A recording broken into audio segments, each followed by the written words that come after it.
Assalamualaikum adik-adik sekalian. Kita lanjutkan belajar ilmu dasar.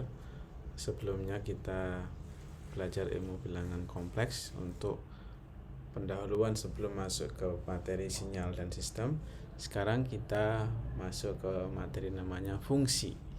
Ya, apa itu yang disebut dengan fungsi? Ya, di sini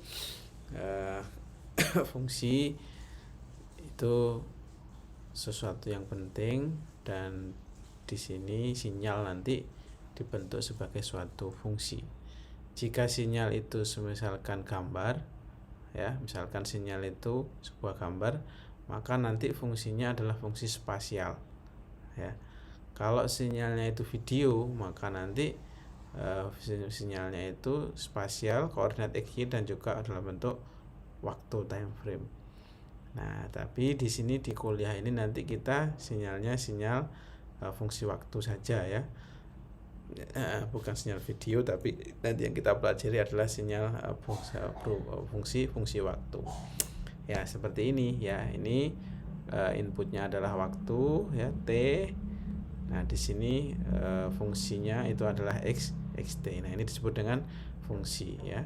Jadi xt adalah fungsi yang isinya adalah t kuadrat ditambah 2. Jadi inputnya bisa macam-macam, ya.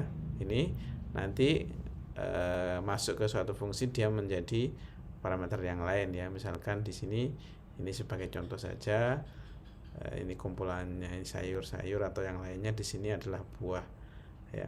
Tapi ini campuran sih. Tapi ini nanti suatu fungsi itu memetakan dari suatu tempat ke tempat yang lainnya, ya. Mungkin nggak perlu diperhatikan isinya, tapi poinnya adalah memetakan dari suatu input ke suatu output. Ya, ini mudahnya seperti itu, ya. Fungsi, atau di sini fungsi juga, di sini ada input, ya. Nah, kemudian fungsi ini melakukan suatu aktivitas di dalamnya, nanti menghasilkan suatu output. Di sini adalah inputnya, ya, dan di sini adalah outputnya. Nah, dari input menuju output inilah disebut dengan fungsi. Ya, ini juga nanti bisa seperti ini juga, ya. Kalau yang tadi itu t kuadrat tambah 2, sebenarnya dia adalah suatu fungsi, ya.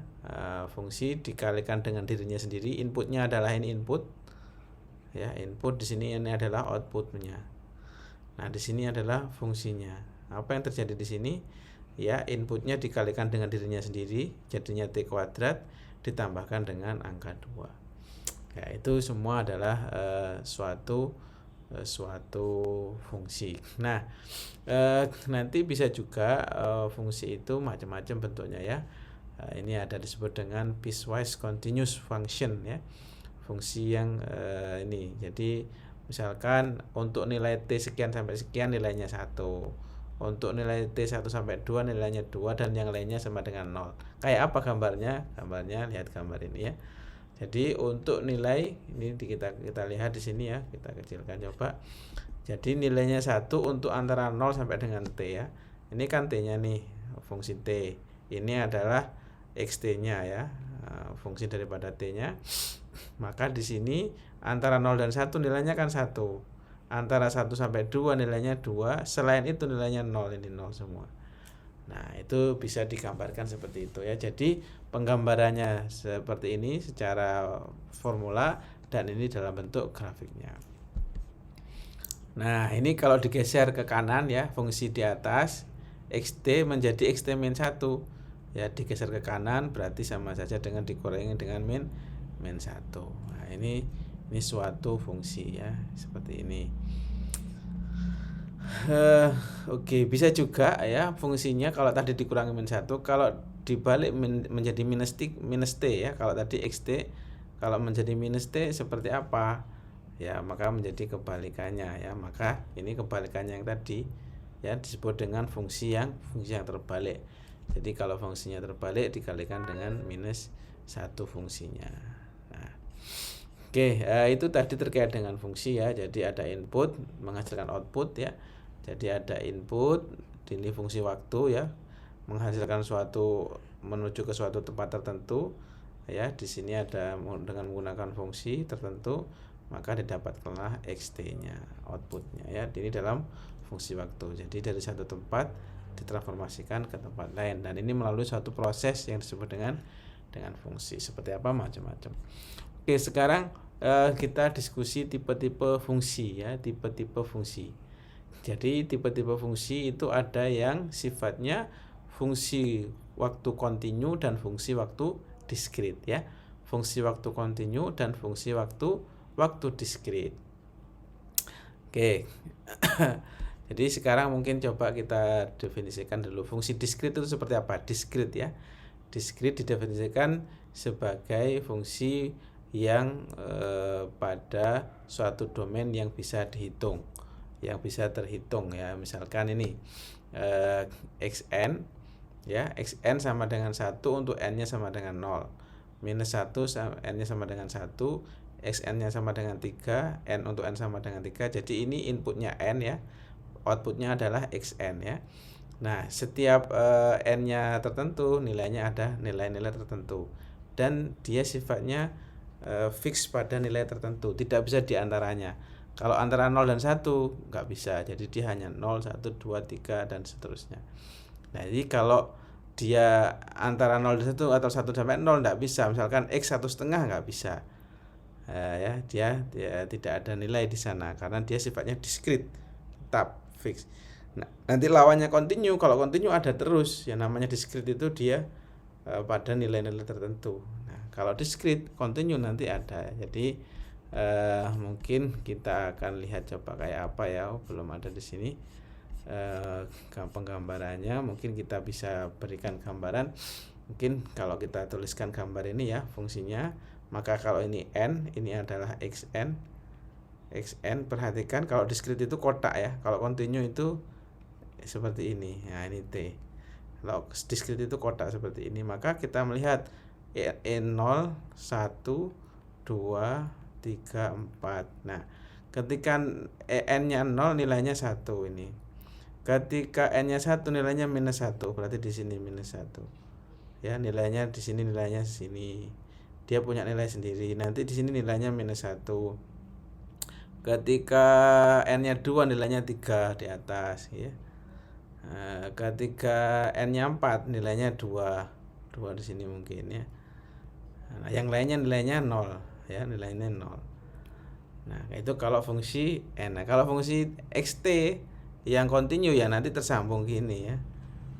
Gini nyambung karena di semua titik ada, kontinu terus ada terus. Kalau diskrit enggak, hanya pada nilai-nilai tertentu ya. Itu beda antara waktu sinyal diskrit dengan sinyal atau fungsi diskrit dengan fungsi kontinu ya. Semoga dapat dipahami.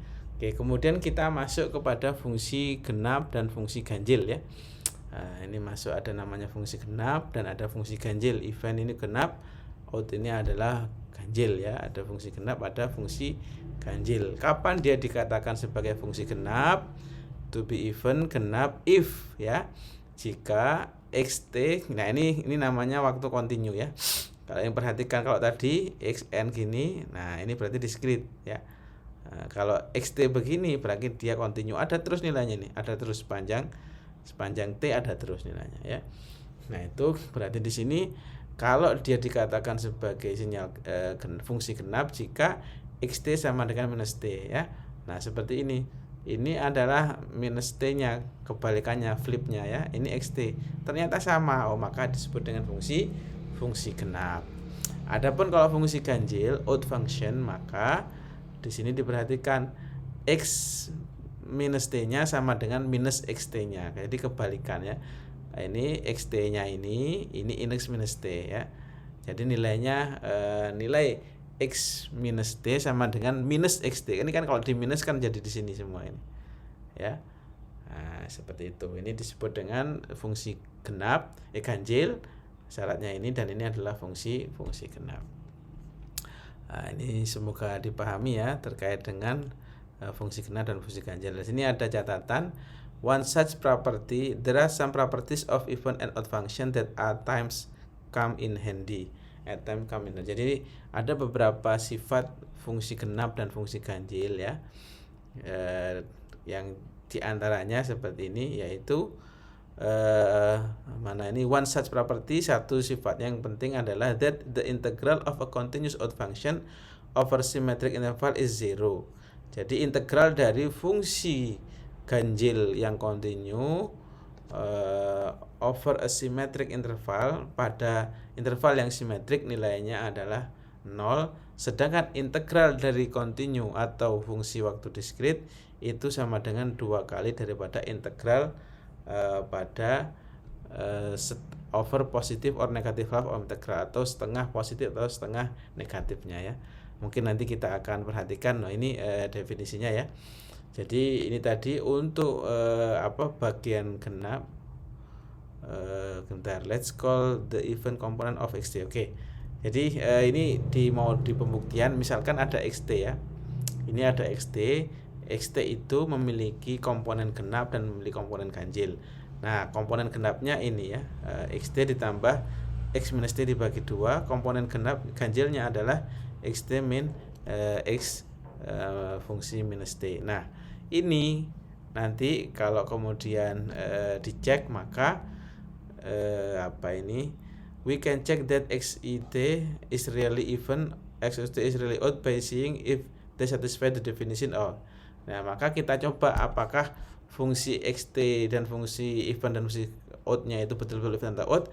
Maka kita harus cek sesuai dengan definisinya ya. Ini kan sebagai contoh ya, apakah dia betul-betul dikatakan dia fungsi genap atau fungsi ganjil. Maka kita cek. Tadi kita katakan bahwa ini rumusnya ya, fungsi genap itu adalah x minus t sama dengan xt ya. Ini ternyata hasilnya betul. Adapun fungsi ganjil adalah x minus x fungsi minus t itu sama dengan minus x fungsi t ya. Jadi maka dikatakan di sini adalah benar. Ya, itu kita terkait dengan fungsi. Coba kita lihat ini summary-nya. In this module we look at function as rule for generating output given an input. Jadi intinya fungsi itu adalah sebagai aturan, yaitu untuk mendapatkan output ketika diberi input ya. Jadi inilah yang disebut dengan fungsi. Tadi kita belajar ada fungsi diskrit, ada fungsi kontinu, ada fungsi genap, dan ada fungsi ganjil. Mungkin demikian dulu terkait dengan teori fungsi. Setelah ini kita coba latihan terkait dengan fungsi. Demikian, terima kasih. Assalamualaikum warahmatullahi wabarakatuh.